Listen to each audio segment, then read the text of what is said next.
Hello everyone.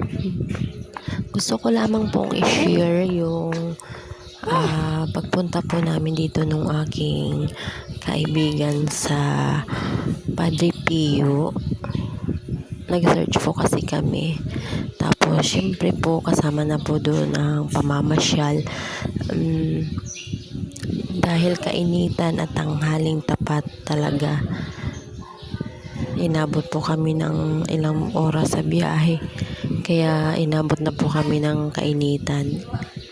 Ayan. Pwede Kaya gusto ko po ulit pumunta dito para po laging magpapasalamat po sa kanya, sa kanyang biyayang ibinigay po sa akin, at hindi po ako magsasawang magpasalamat po sa kanya.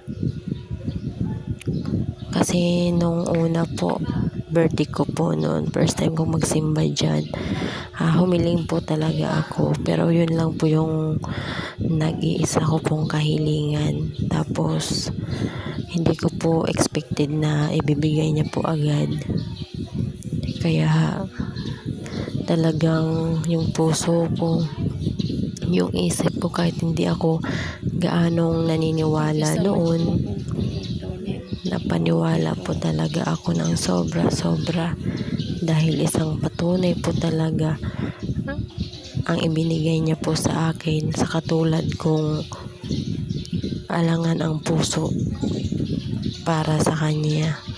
Kaya siguro sabi niya, sige, bibigyan kita para maniwala ka talaga sa akin na totoo nga ako. Kaya yun po, kaya sobrang thankful po ako ngayon. Thank you.